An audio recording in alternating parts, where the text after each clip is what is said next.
Not जवाब DMK बड़ी party है या छोटी पार्टी है? डीएमके बड़ी पार्टी है या छोटी पार्टी है आपके अलायंस की? नहीं, महत्वपूर्ण घटक दल है। यहाँ पर गैर बराबरी नहीं है, बराबरी का है। जो भी 28 दल हैं वो लोग बराबरी पे हैं, और इस तरह की कोई बात नहीं है कि बड़े दल और छोटे दल। वो तो भाजपा को नजर आता है कि उसके अलावा कोई दल ही नहीं है। एक विशाल दल है, एक विशाल संगठन है, एक विशाल नेता है पूरे विश्व का, देश का ही नहीं। यहाँ पर जो भी दल है वो एक मुद्दे पे आई है कि पिछले 10 साल से इंडिया दैट इज भारत को परेशान बर्बाद करने का जो ठेका ले लिया है भारतीय जनता पार्टी।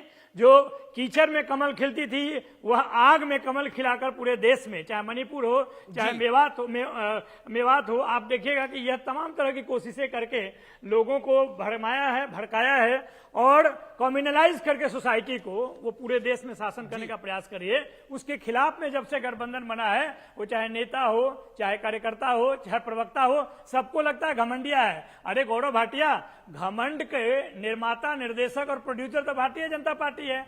वो तो सवाल भी नहीं सुनती है। उनके खिलाफ में अगर कोई सवाल पूछ दो तो सारे एजेंसियों को लगा देती है। वो चाहे टीवी हो तो टीवी का स्क्रीन काला कर देगी। देखिए, यह लोकतंत्र है और लोकतंत्र में बोलने की आजादी है। सनातन धर्म के अगर पूरे इतिहास को देखिएगा तो हमेशा कुरीतियों के खिलाफ में बोलने वाले लोग रहे हैं, बोलते रहे हैं, चाहे जाति के सवाल पे हो, गैर बराबरी के सवाल पे हो। आपने अपनी वक्तव्य को अगर रख लिया तो मैं बात करूं। एक second Gaurav Bhatia, hold on. आपने बोला कि सबको बोलने की आजादी है और क्यों नहीं होनी चाहिए, भारत में लोकतंत्र है तो सबको बोलने की आजादी है। इससे ज्यादा आजादी कहां मिलेगी जहां पर सनातन धर्म को HIV एड्स बोला जाए? इससे बड़ी आजादी कहां मिलेगी जहां सनातन धर्म को डेंगू, मलेरिया, कोरोना जैसी बीमारी के साथ उसकी तुलना करी जाए? इतनी आजादी कहां मिलेगी जहां बोला जाए सनातन धर्म को हम समाप्त कर देंगे? और इतनी आजादी भी कहां मिलेगी कि हमारा गठबंधन ही सनातन धर्म को समाप्त करने के लिए हुआ है? अब इससे ज्यादा आजादी क्या चाहिए? इससे ज्यादा आजादी तो यही हो सकती है सनातन धर्म समाप्त हो जाए, कहानी खत्म हो जाए और फिर आजादी आजादी है फिर तो। अब इससे ज्यादा आजादी क्या होगी?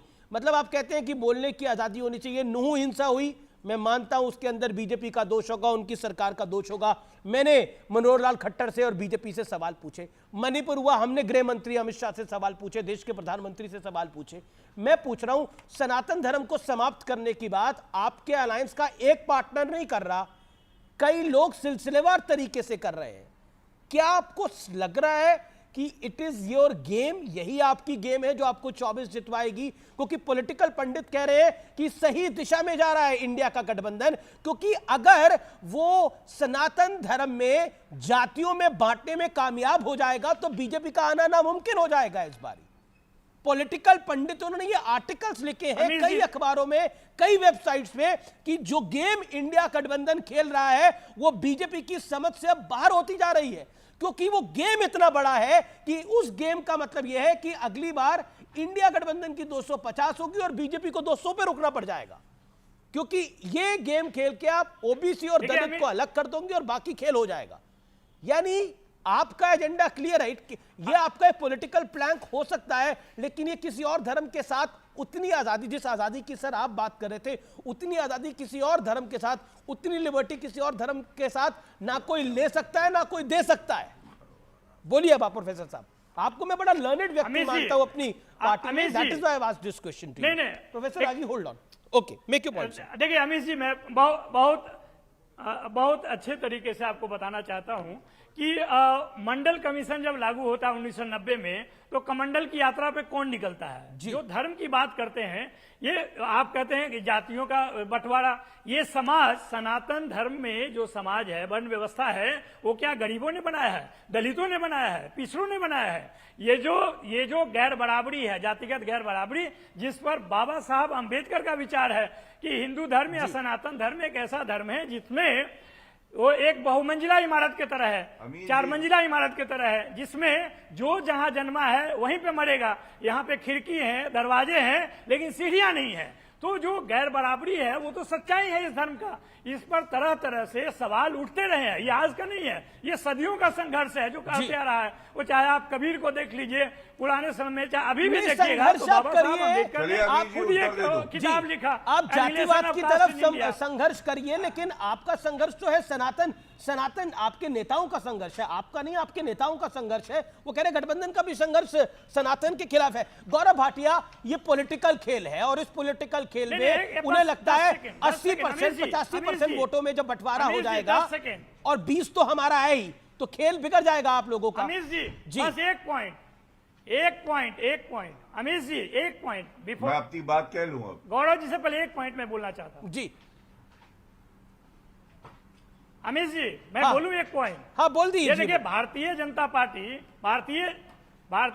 पार्टी को अगर कास्ट सेंसस पे उनका विचार जान लेंगे ना, तो इस देश को पता चल जाए कि दोहरा चरित्र किसका है। बिहार में वो कहती है कि जातीय जनगणना होनी चाहिए, देश में नहीं हो सकता है। जातीय जनगणना होगा ठीक है, तो ओके, गौरव भाटिया और नहीं होगा तो गौरव भाटिया जगदानंद बाबू है, आरजेडी के बड़े नेता है। वो कहते हैं कि जगदानंद बाबू कहते हैं कि टीका लगाने वालों ने ही इस देश को गुलाम बनाया था। अब बताइए क्या करिएगा? नहीं अमीर जी, देखिए उन्होंने अमीर जी देखिए, एक सेकंड, गौरव भाटिया, चारा घोटालों से, ढोंगा पंडित, चारा घोटाले वालों से और उम्मीद शांत कराइए। ढोंगा पंडित बोलते हैं, मैं कह रहा हूं ढोंगा पंडित बोलते हैं, ढोंगा मौलवी भी बोल दीजिए, ढोंगा पंडित, ढोंगा मौलवी भी बोल दीजिए, ढोंगा पादरी भी बोल दीजिए। अरे जिस धर्म पंडित के ढोंगे हो गए हैं क्या इस देश के अंदर? बोलने वाले लोग हैं, बोलते हैं। नहीं बोलिए ना फिर। ओके, ढोंगा पंडित ही हो रहा है, ढोंगा मौलवी और ढोंगा पादरी नहीं हो रहा। अरे मेरा मानना है कि धर्म क्यों से हम हमारा संबंध है, किसी के धर्म को, किसी की जाति को इस तरह से ढोंगा बोले, इसलिए ओके। गौरव भाटिया, हमारा धर्म है, हमारा जाति है। प्रोफेसर साहब होल्ड ऑन, गौरव भाटिया ये गलत बात है अभी जी। हाँ। देखिए, मैं ऐसे नहीं कहूंगा ओए नवल किशोर। अभी ये कह रहे थे ओए गौरव भाटिया, मैं ये नहीं कहूंगा ओए नवल किशोर, लेकिन मैं ये जरूर कहूंगा, आपने बात करी जगदानंद की। जगदानंद ने जो बोला वो किसी और धर्म के लिए नहीं बोल सकते अमीर जी। और आप याद करिए, शिक्षा मंत्री चंद्रशेखर, हमने एक चर्चा भी करी थी, उन्होंने कहा कि रामचरितमानस जो हमारे लिए पावन और पवित्र है, उस धार्मिक ग्रंथ को जला देना चाहिए। और आपको मालूम है ये किसकी शय पे हुआ?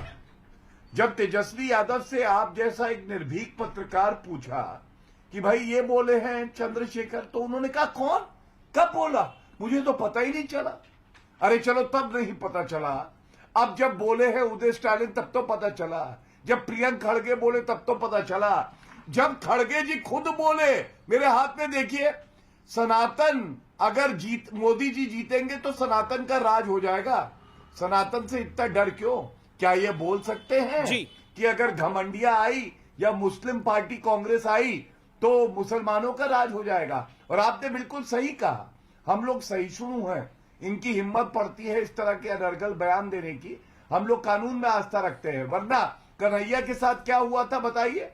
गुस्ताखे रसूल की एक ही सजा, सर तन से जुदा, सर तन से जुदा। एक शब्द बोल दीजिए दूसरे ग्रंथ के लिए तो चले जाते हैं, रोड पे पत्थर मारते हैं, पुलिस की वर्दी फाड़ देते हैं, लोगों के गले काट देते हैं, और तब ये सारी ब्रिगेड घमंडिया की चुप बैठी रहती है।